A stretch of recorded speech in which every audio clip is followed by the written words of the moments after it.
మానసికంగా మీరింకా పాత పద్ధతులనే పాటిస్తున్నారా? అలవాట్లకు కట్టుబడ్డ మనుషులను మానసిక ప్రాచీన అవశేషాలని మనం చక్కగా వర్ణించవచ్చు. ఏళ్లకి ఏళ్లు వాళ్ళు ఒకే విధంగా ఉంటారు. వాళ్ళు అవే పాత విషయాలు చెప్తారు. అవే పాత పనులు చేస్తారు. వాళ్ళతో కొద్దిగా మాట్లాడి చూడండి. వాళ్ళు తర్వాత ఏం అనబోతున్నారో ఖచ్చితంగా మీరు ఊహించగలరు. విశ్లేషణ అనే అద్దం ముందు నిలబడి మీరు మానసికంగా పాత పద్ధతులనే అవలంబిస్తున్నారా అనేది చూడండి. చాలామంది అలా చేస్తున్నారు. కానీ మీరు అలాంటి వాళ్ళు ఎందుకు కావాలి? మీ అలవాట్లను మార్చుకోండి. వ్యతిరేక మన ప్రవృత్తులను వదిలేయండి. ప్రతిరోజు మెరుగవడానికి ప్రయత్నించండి. జనాలని ఇలా అననివ్వండి. ఆయనలో ఎంత అద్భుతమైన మార్పు వచ్చింది. పాత అలవాట్లతో నిరుత్సాహపడిన మనస్సు మీద ఆత్మ సాక్షాత్కారం పొందిన మనిషి ఆధిపత్యం సాధించాడు.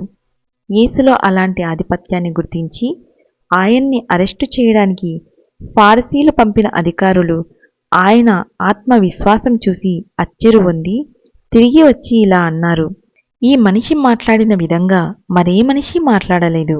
ఒక సద్గురువు స్వభావం అనంతం. సంకుచిత పరిధిలున్న మానవుడి గ్రహణ సామర్థ్యం దాన్ని తెలుసుకోలేదు. మా గురుదేవులు శ్రీ యుక్తేశ్వర్ గారి స్వభావాన్ని అంచనా వేయడంలో నేను సఫలీకృతుణ్ణి అయ్యానని అనుకున్నప్పుడల్లా ఆయన ప్రత్యేకమైన వారని, మహాత్ములని, వర్గీకరణకు అందని వారని నేను తెలుసుకున్నాను.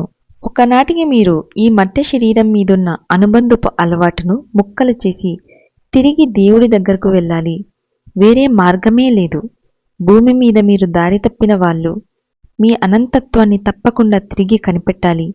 శాశ్వతమైన మీ ఆత్మ స్వభావాన్ని ఎరగకుండా అలవాట్ల రొంపిలో ఉన్నంతకాలం మీరు ఎన్నటికీ సంతోషంగా ఉండలేరు. మీరు ఎవరనేది నిజంగా ముఖ్యం కాదు.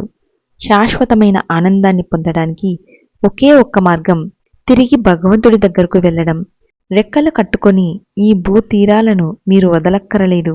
అందుకు బదులుగా మీరిక్కడ ఇప్పుడు అన్ని రకాల పరిస్థితులలోనూ ఆనందంగా ఉండటం నేర్చుకోండి. మీ స్వకీయ ఆనందంలో ఇతరుల సంతోషాన్ని కూడా కలుపుకోండి. ఇతరులను సంతోషపరచడానికి మీరు మీ పరిధులు దాటిపోండి. మీరు అందరినీ సంతోషపెట్టలేరు. కానీ మీ మార్గంలో ఎదురైన వాళ్ళకి దయను, ప్రేమను ఇవ్వండి. మీ మీద నిర్దయ ప్రదర్శించిన వాళ్ళ పట్ల మనఃపూర్వకంగా తిరిగి దయ చూపడం కంటే గొప్ప మోక్షదాయకమైన పని ఇంకోటి లేదు. చేతుల్లో నలిపేసిన సుగంధ పరిమళాన్నిచ్చే పుష్పంలా మీరెందుకుండకూడదు? గీత బోధిస్తుంది, జీవులన్నిటి పట్ల ద్వేషం నుంచి విముక్తి పొందినవాడు అందరి పట్ల స్నేహంతో దయగా ఉండేవాడు నాకు ఇష్టుడు. భగవద్గీత చాప్టర్ 12 శ్లోక 13-14.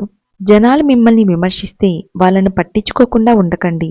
వాళ్ళు ఆరోపిస్తున్న తప్పు మీలో ఉందేమో చూసుకోండి. ఆ తప్పు ఉంటే మౌనంగా మీ తప్పును సరిదిద్దుకోండి. కానీ మీ తప్పులను గురించి ఇతరులకు విప్పి చెప్పాల్సిన అవసరం లేదు. తరచుగా అది తెలివి తక్కువతనం అవుతుంది. వాళ్లకు మీ మీద కోపం వచ్చినప్పుడు వాళ్ళు నిర్దయగా మీ ముఖం మీదే బెదిరింపుగా ఇంతకు ముందు మీరు తప్పు ఒప్పుకున్న మాటలే అంటారు. దైవ సాక్షాత్కారం పొందిన ఆధ్యాత్మిక ఆచార్యునికి లేదా గురువుకు మీ లోపాలు చెప్పవచ్చు. కానీ మీకు సహాయం చేయలేని వాళ్ళకి మీ తప్పులను చెప్పకండి. వాళ్ళు సాయానికి బదులుగా మీ తప్పులను ఇతరులకు ప్రచారం చేసి మీకు హాని చేయవచ్చు. Thank you.